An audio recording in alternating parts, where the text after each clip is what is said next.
సుగాలి ప్రీతి తల్లిదండ్రులు మాజీ CM YCP chief జగన్ను కలిశారు. ప్రీతి తల్లిదండ్రులు పార్వతి, రాజు నాయకులు తీవ్ర ఆవేదన వ్యక్తం చేశారు.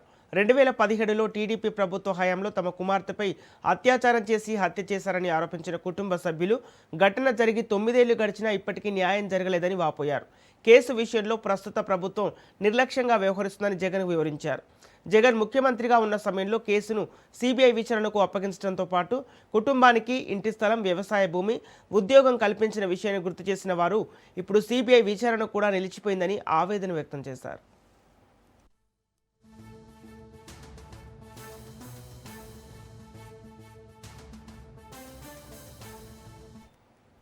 సుగాలి ప్రీతి కేసు మరోసారి రాష్ట్ర రాజకీయాల్లో వేడిని పెంచుతోంది. బాధిత కుటుంబం చేసిన తీవ్ర వ్యాఖ్యలు కూటమి ప్రభుత్వంపై కొత్త వివాదాన్ని రేపుతున్నాయి. ప్రతిపక్షంలో ఉన్నప్పుడు జనసేన అధినేత పవన్ కళ్యాణ్ తమను పిలిపించి న్యాయం చేస్తామని హామీ ఇచ్చారని, కానీ ఇప్పుడు డిప్యూటీ సీఎం అయిన తర్వాత ఈ కేసులో తాను ఏమీ చేయలేనని చెబుతున్నారని ఆరోపించారు.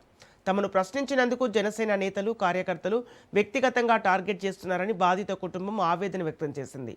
ముద్దాయిలను కాపాడటానికి తమను మానసికంగా వేధిస్తున్నారని ప్రశ్నించారు.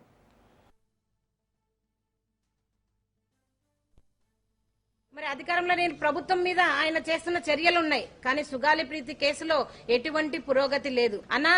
ఎటువంటి పురోగతి లేదు అని మళ్ళీ మేము విజయవాడకి వెళ్లి అన్నగారిని, పవన్ కళ్యాణ్ గారిని కలవడం జరిగింది. పవన్ కళ్యాణ్ గారు చెప్పారు, ఇంకా మేము ఈ కేసులో చేసేది ఏమీ లేదమ్మా, అప్పుడే అన్ని కేసులో తారుమారైపోయాయి, డిఎన్ఏలు కూడా మారిపోయాయి, రిపోర్ట్స్ అన్ని మారిపోయాయి, ఇప్పుడు నేను పోయి రిపోర్ట్స్ ని కలెక్ట్ చేయలేను కదా అని ఒక ప్రెస్ మీట్ లో చెప్పడం జరిగింది అన్నగారు. మరి అదే రిపోర్ట్స్ మేము 2019లో మీరు ఓడిపోయినప్పుడు చూపించిన రిపోర్ట్సే కదన్నా ఇప్పుడు కూడా ఉండేది. జరిగినది ఎప్పుడు 2017 నుంచి మీరు నిజంగా చెప్పారు తారుమారయ్యాయని. అవును, తారుమారయ్యాయి. ఎప్పుడు జరిగాయి? 2017 నుంచి 2019లో తెలుగుదేశం పార్టీలో మీ ప్రభుత్వంలోనే మరి జరిగాయని ఆ రోజు కూడా మీకు చూపించాను. ముద్దాయిలు టీడీపీకి సంబంధించిన వాళ్ళని మీకు ఫోటోలతో సహా, రుజువులతో సహా చూపించాను. అమ్మా అవేం కాదమ్మా, నేను చేస్తా అని మాట ఇచ్చిన మీరు మరి సుగాలి ప్రీతి కేసు ప్రతి ఒక్క ప్రస్తావనలో మీరు ప్రస్తావించి మీరు గద్దె ఎక్కిన తర్వాత, డిప్యూటీ సీఎం గారు అయిన తర్వాత కనీసం సుగాలి ప్రీతి కేసు ఏం చేశారన్నా అని మేము అడుగుతున్నాం.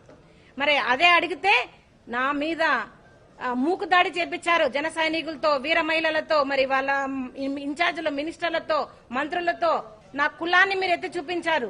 కానీ నేను ఏ దానికి భయపడలేదన్నా. పవన్ కళ్యాణ్ గారు నేను ఒకటే అడుగుతా ఉన్నాను, మరి ఎందుకు మీరు నేను న్యాయం చేయండి అని అడిగినప్పుడు మీకు కులం గుర్తొచ్చింది? ఎందుకు మీరు న్యాయం చేయలేరు, మీరు చేయలేకపోతున్నారు అడిగినప్పుడు మీరు మరి నా అవిటితనాన్ని మీరు బయటికి తీసుకురావడం జరిగింది? అంటే అప్పటి వరకు మీరు చెప్పిన మాటలన్నీ, ఇచ్చిన హామీలన్నీ డొల్లనా చెప్పండి. ఎందుకు మీరు సుగాలి ప్రీతి కేసును ఇంతలా వాడుకొని మీరు గద్దెక్కిన తర్వాత సుగాలి ప్రీతి కేసును పక్కన పెట్టేశారని అడుగుతా ఉన్నాను. ఇదేనా మీరు మరి జనాలకు మీరు మాట ఇచ్చి చేసేది? మీరు మాట ఇచ్చి మర్చిపోయిన పవన్ కళ్యాణ్ గారని చెప్తా ఉన్నాను.